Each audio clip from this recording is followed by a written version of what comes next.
Good evening and welcome back to the Mindful Model Makers workshop. I'm still ploughing on now with this diesel depot that I'm making from Scale Scenes.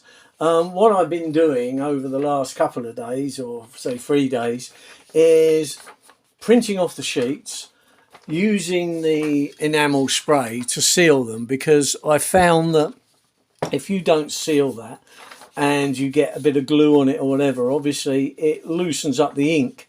So this has been done. You can see it goes a little bit kind of thing, but once it's glued on, it's perfectly okay because now it's fully sealed.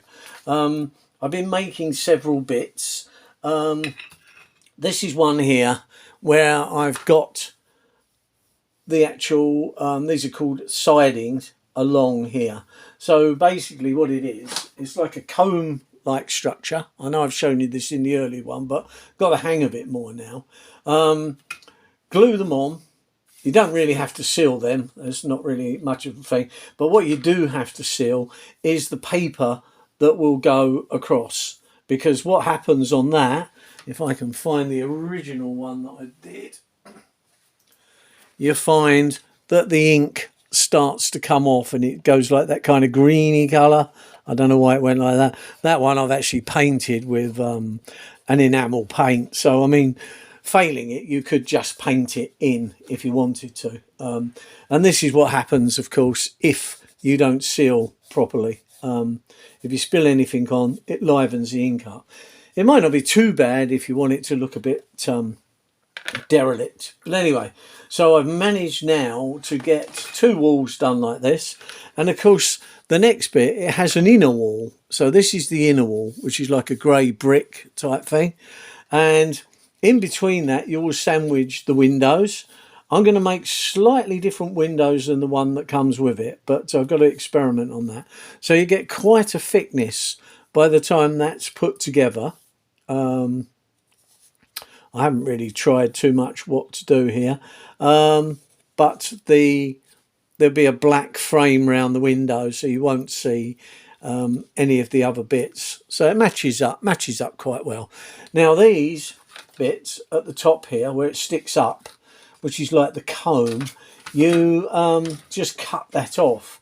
So when it's dry, you just kind of turn it over and gently cut along this edge here. And then that comes off and it leaves it like that. So that bit is just sticking out the top. I just left it there just to show you what's going to happen. And then, of course, I've got to cut these 2 off as well. But I always let it a good 24 hours, sometimes 48 hours, to thoroughly dry. So there's no bit. But these 2 will go together.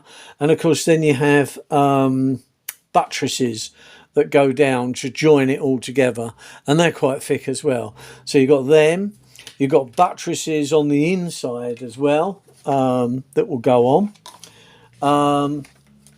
So you've got the internal buttress to go on the paper, which is there. So they will be really thick and strong by the time you've got all the layers.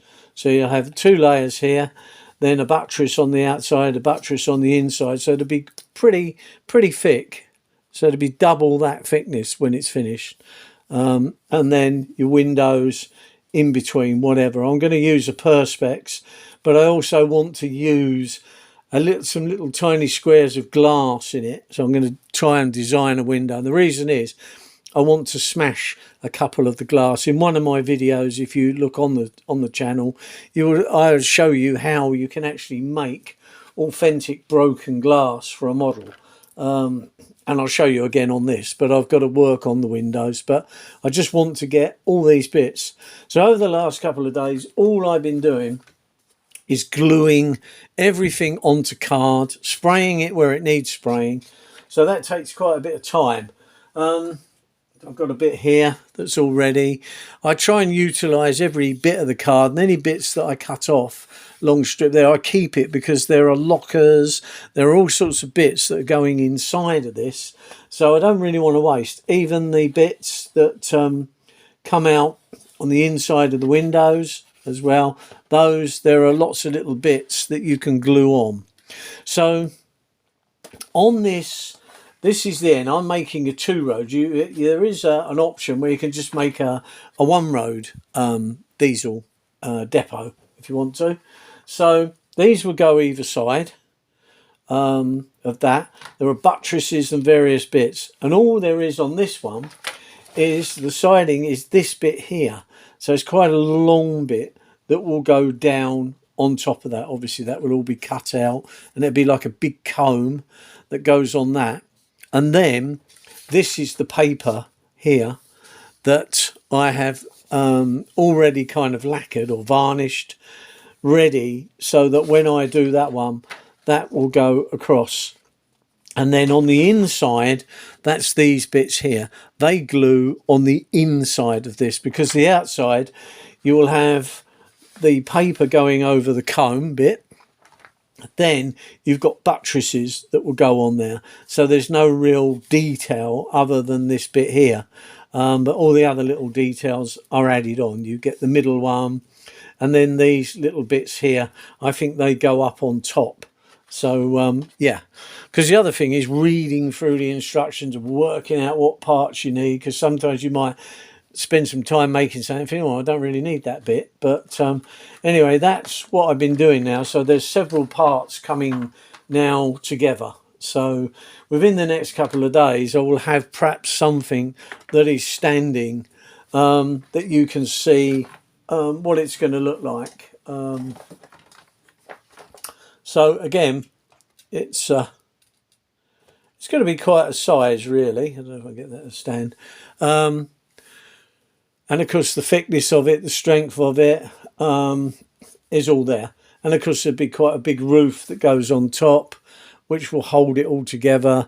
And then, of course, you've got the pits that it stands on. So, yeah, I think it'll make a nice model. It's, yeah, there are bits I've messed up as I've gone. It hasn't been plain sailing.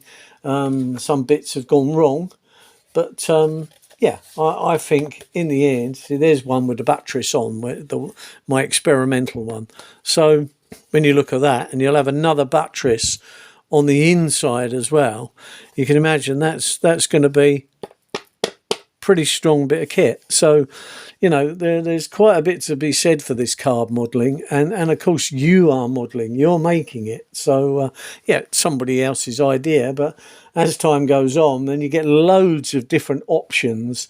So there are loads of bits. If you wanted to utilise it, turn it into some kind of a warehouse or something, that everything's there for you to, you know, carry on. And Scale Scenes do quite a few bits and pieces, so it's I think it's quite good. I've always steered away from carb modelling a bit, but I've now got into it. So it's, yeah, you have to do a lot of work before you see any results, because you're starting off with a piece of paper, just a thin A4 piece of paper, and of course that's no good on its own. So you've got to build it up and up and up, and then once you've done that, start getting a few bits together, you can then start to see some really good results. And I've changed various bits. Like now, when I've stuck things on and it's dry, I will lacquer it straight away before I do anything else to it. Because before I didn't, and I started running into trouble. So, but then that's learning by experience.